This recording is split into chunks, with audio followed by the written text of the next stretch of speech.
I'm just going to dive right in. And before we do, though, I want to give you a little disclaimer. We're talking about sex today.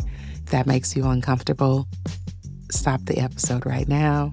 If you've got kids in the car, press pause, come back later. It's not going to be risque, but this conversation is for grown-ups.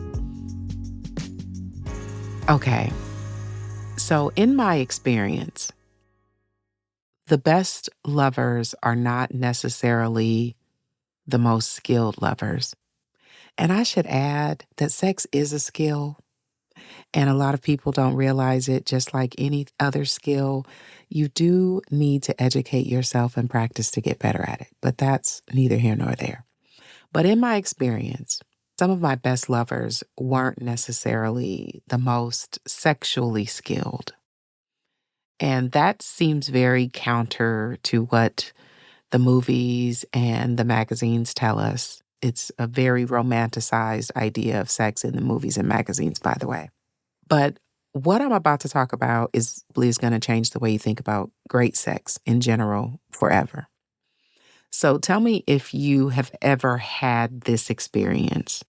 Have you ever been with someone who just seemed to tick all the boxes, like handsome, attractive, smooth? Maybe they have some good moves, and maybe all the things that they were doing, sexually speaking, should have made you feel amazing, but it just kind of left you feeling, meh, or empty, right? Or maybe you've experienced the opposite. Maybe you've been with someone who didn't have the sexual techniques down, but they made you feel absolutely incredible. And there's a reason for that. Some of the best sex of your life has probably not been about positions or stamina or even, I don't want to say chemistry, because I think it does have to do with chemistry, but nothing to do with like position, stamina, or how cute they were, how handsome or attractive or pretty the person was. It probably had a lot more to do with emotional labor. I know, not a sexy phrase, but stick with me. And when I say emotional labor, I'm talking about creating a space that feels safe, building trust, genuine connection. Sounds a little vague. Okay, so let me just share a personal experience. I had a former lover, but before we became lovers, the first time we were going to go there, I was nervous. And I can still remember that afternoon being on the phone with him and telling him that I was nervous, which felt really vulnerable to me. And he shared a story about an article that he'd read about a celebrity who I won't name. But this person was real clear about who they welcomed into their home. So whether it was a party or, some kind of Hollywood event, they would not let people into their home unless they had something to lose. And he shared that story with me. And then he said, I know you Googled me. I know I am who I say I am. And for the record, I had not Googled him yet. After he said that, I did, but I had not done it yet. He has the kind of job that is a little bit public facing. And so, searching for him on Google proved that he was who he said he was and that he worked where he said he worked. But what he was inviting me to was to let me know that we both had skin in the game. It wasn't just me who was in a position to be vulnerable. He was too.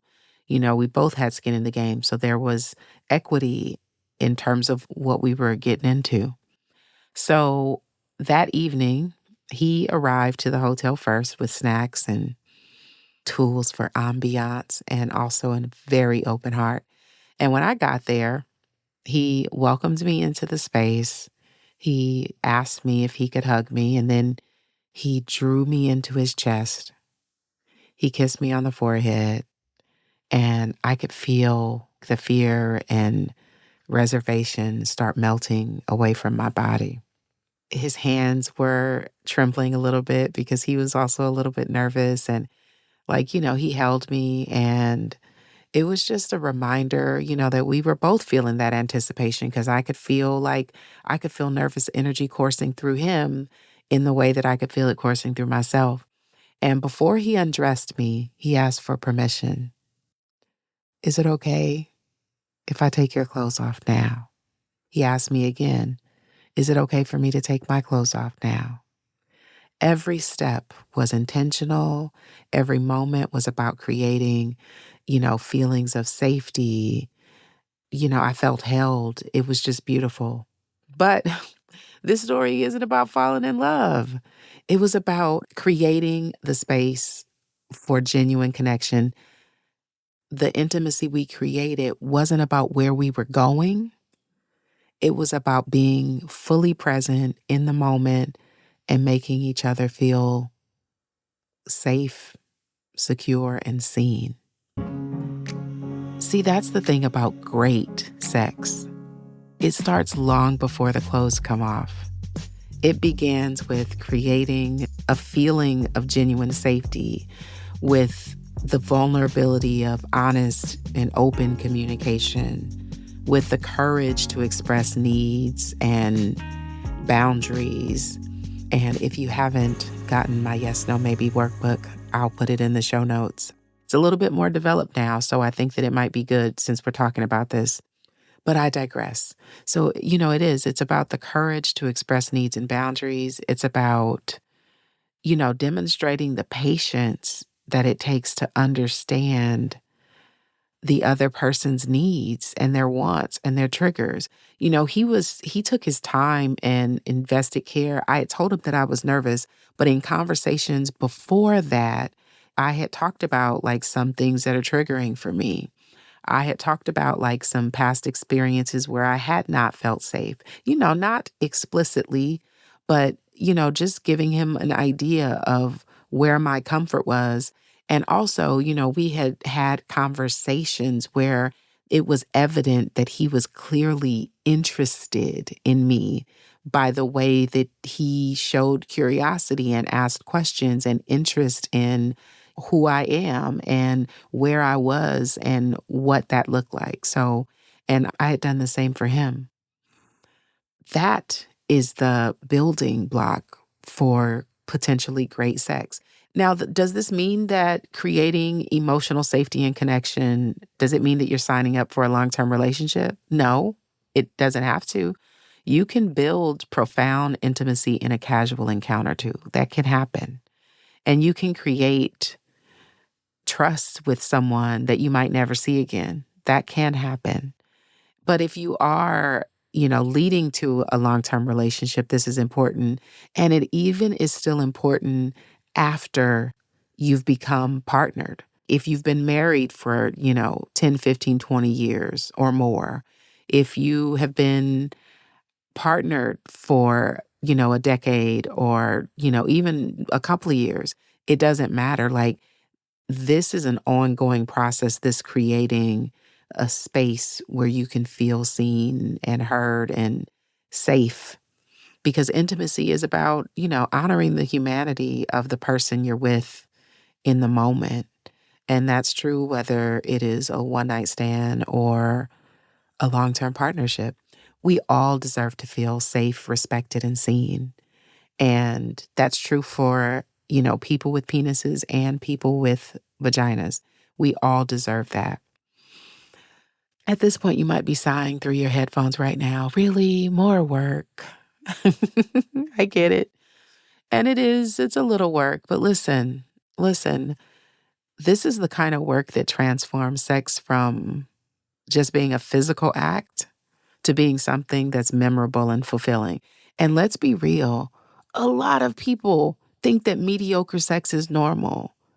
Well, I guess it is normal because it is actually more likely, but that doesn't mean you have to settle for it. And so creating a container where emotional labor is involved, where doing emotional investment, even if it's casual, even if you've been together for a long time, That is how you keep sex amazing. That's how you have amazing sex the first time and all the times that come after that. So what does this look like in practice though? Like, I like to break it down because it sounds like a lot of minutia just listening to it.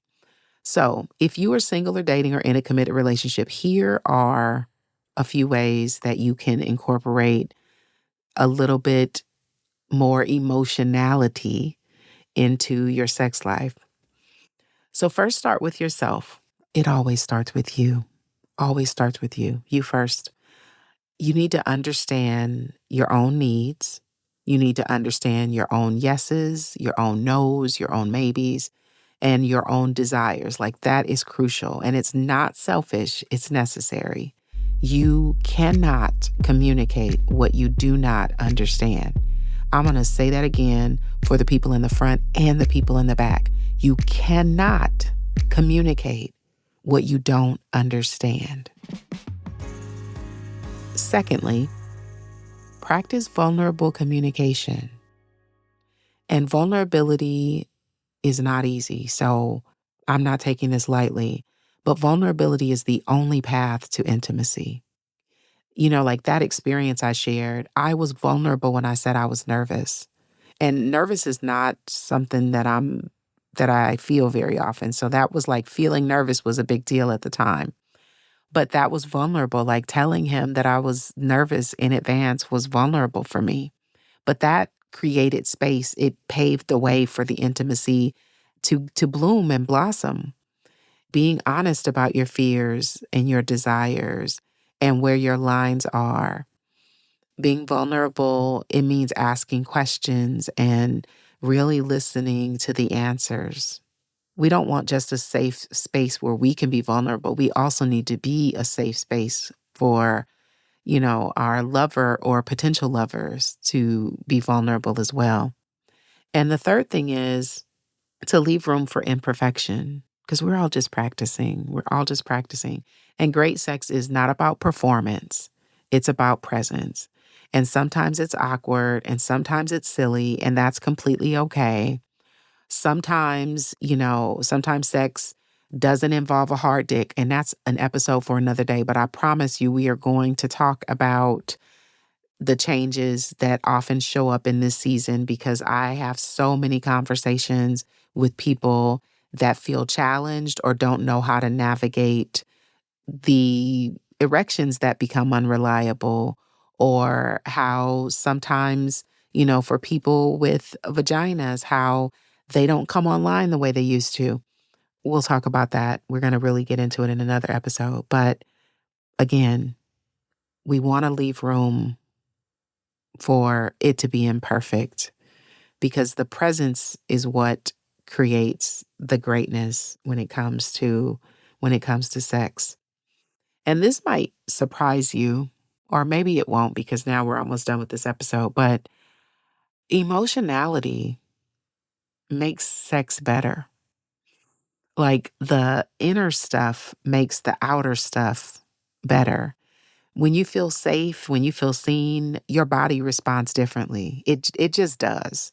When you're worried about not performing, when you're worried about being judged, you can't be present for the experience, and that fucks it up. The more you allow yourself to feel and be honest about how you're feeling, it makes sex more better. Go figure, of course.